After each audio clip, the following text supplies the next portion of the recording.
اللہ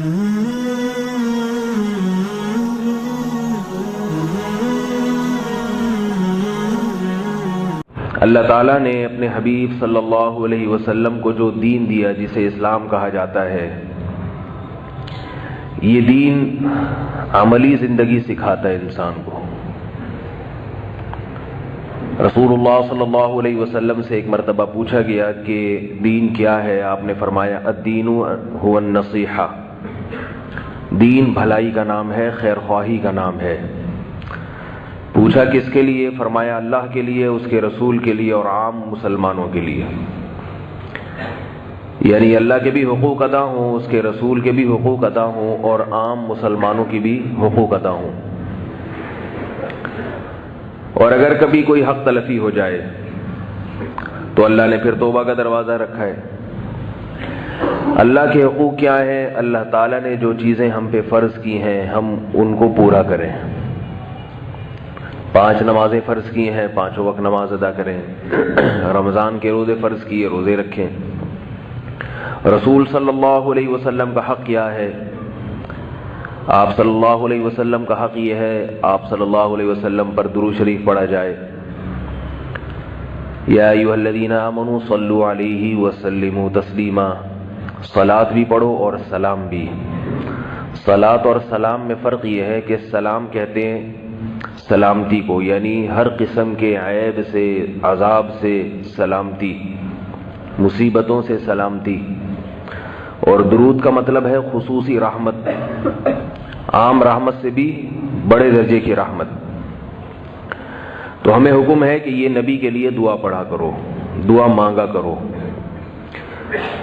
اس میں حکمت یہ ہے کہ جب تم نبی کے لیے اللہ سے دعا مانگو گے تو تمہارا یہ عقیدہ درست ہو جائے گا کہ نبی بھی اللہ کی رحمت کے محتاج ہے، اور نبی سے مانگنے کا حرام ہونا یہ تمہارے دماغوں میں، دل دماغ میں اچھی طرح یہ بات پیوست ہو جائے گی، اتر جائے گی کہ جب نبی کے لیے بھی اللہ سے مانگا جاتا ہے تو اپنے لیے نبی سے کہاں ہم مانگ سکتے ہیں؟ سمجھ رہے ہیں بات کو؟ درود شریف دعا ہے جو کس سے کی جاتی ہے؟ اللہ سے۔ کس کے لیے کی جاتی ہے؟ نبی کے لیے کی جاتی ہے۔ اور آپ صلی اللہ علیہ وسلم کی یہ خواہش تھی کہ میری امت میرے لیے اللہ سے دعا مانگا کرے، رحمت کی دعا مانگا کرے۔ تبھی آپ نے فرمایا جس شخص نے میرے لیے اللہ سے رحمت کی دعا مانگی اللہ اس پر 10 رحمتیں نازل کرے گا۔ تو یہ نبی نے کیوں فرمایا؟ تاکہ لوگ اللہ سے دعا مانگیں میرے لیے، کیونکہ آپ صلی اللہ علیہ وسلم سمجھتے تھے کہ میں اللہ کی رحمت کا محتاج ہوں۔ تو درود شریف پڑھنے سے توحید کا عقیدہ اور مضبوط ہو جاتا ہے، اور مضبوط۔ تو اللہ کے رسول سے خیر خواہی ہے آپ صلی اللہ علیہ وسلم کے لیے درود پڑھا جائے۔ اللہ کے رسول کی خیر خواہی ہے کہ آپ صلی اللہ علیہ وسلم کی تعلیمات پر عمل کیا جائے۔ اللہ کے رسول سے خیر خواہی ہے کہ آپ کی تعریف میں مبالغہ نہ کیا جائے۔ مبالغے کا مطلب ایسی تعریف کہ اللہ اس کے رسول میں فرق ہی ختم ہو جائے، یہ غلو ہے۔ ایک صحابی آئے نبی صلی اللہ علیہ وسلم کے سامنے، بہت زیادہ تعریف کی آپ صلی اللہ علیہ وسلم کی۔ آپ صلی اللہ علیہ وسلم غضبناک ہوئے اور فرمایا کہ مجھے یوں کہا کرو عبداللہ ورسولہ، میں اللہ کا بندہ ہوں اور اس کا رسول ہوں۔ البتہ نبی صلی اللہ علیہ وسلم کی وہ تعریفیں جو قرآن مجید نے کی ہیں، جس کے آپ اہل ہیں، وہ تعریفیں ضرور کرنی چاہیے، لیکن آج کل کے جلسوں میں، نعتوں میں ان تعریفوں کو ہائی لائٹ نہیں کیا جاتا۔ وہ صفات جو واقعتاً قرآن و سنت سے ثابت ہیں اور ان میں ہمارے لیے سبق بھی ہے۔ خیر یہ ایک الگ موضوع ہے۔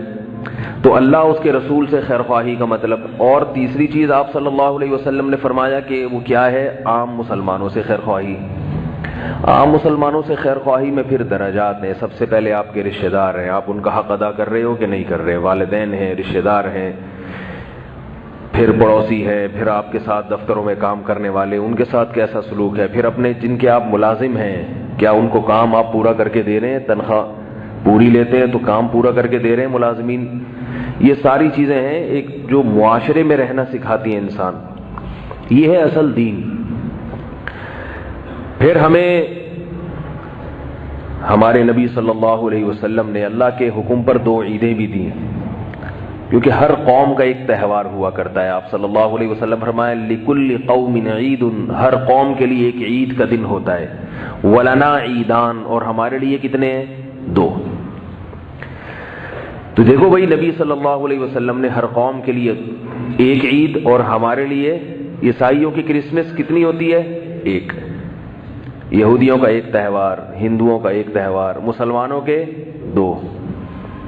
اب اس میں تیسرے کی ایڈیشن کی ضرورت نہیں۔ یہ بالکل ایسا ہی ہے جیسے ہمیں نمازیں کتنی دی گئیں؟ 5۔ اگر کوئی کہے نمازیں 6 ہیں تو بتاؤ یہ دین میں اضافہ ہو گیا کہ نہیں ہو گیا؟ اللہ کے نبی 5 دے کے گئے، آپ نے 6 بھی بڑھا دی ہے بھائی۔ 5 عیدیں دی ہیں یا 6 دی ہیں؟ 5 نمازیں دی ہیں یا 6؟ 5 نمازیں۔ اب امام صاحب نے اشراق کے وقت بھی جماعت سے نماز شروع کر دی۔ 1 رکعت میں ہمیں کتنے سجدے دیے نبی صلی اللہ علیہ وسلم نے؟ 2 سجدے۔ اب ہم کہیں نہیں، نبی نے 2 دیے، ہم تیسرا بھی بنائیں گے۔ تو یہ اچھا کام ہوگا برا کام ہوگا؟ کسی پہ طنز مقصد نہیں ہے۔ بہت سے لوگ نبی کے عشق اور محبت میں کر رہے ہیں، لیکن یاد رکھو یہ عشق اور محبت خدا کی قسم قیامت کے دن گلے پڑ جائے گا یہ عشق اور محبت میں حدود سے تجاوز مت کرو۔ عیسائیوں نے حضرت عیسیٰ سے عشق میں تجاوز کیا، جہنم کی آگ کے مستحق ٹھہرے، جہنم کی آگ کے۔ عیسائی حضرت عیسیٰ سے محبت کرتے ہیں، اس میں کوئی شبہ نہیں ہے۔ مجھ سے بہت سے لوگ کہتے ہیں کہ آج کل کے بدعتی نبی سے محبت نہیں کرتے۔ میں نے کہا کرتے ہیں، یہ غلط ہے۔ ممکن ہے آپ سے زیادہ کرتے ہوں، مگر یہ محبت قیامت کے دن قبول نہیں ہوگی۔ محبت کرنے کے آداب ہیں۔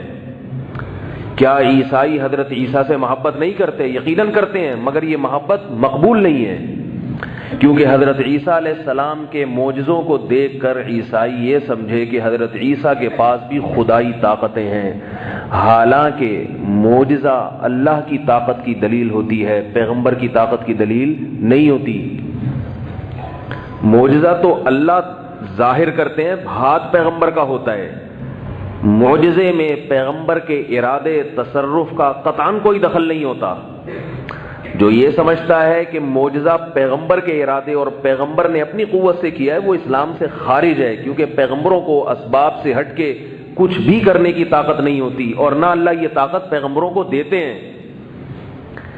اب افسوس اس پر ہوتا ہے، لوگ ان باتوں کو بھی اختلافی باتیں کہتے ہیں۔ بھائی یہ تو کلمے کا حصہ ہے۔ میں ایک چھوٹا سا واقعہ سناتا ہوں، کئی بار پہلے بھی سنایا ہے، یہ میرے بیان کی تمہید سمجھ لیں آپ، جو یہ واقعہ بتا رہا ہوں۔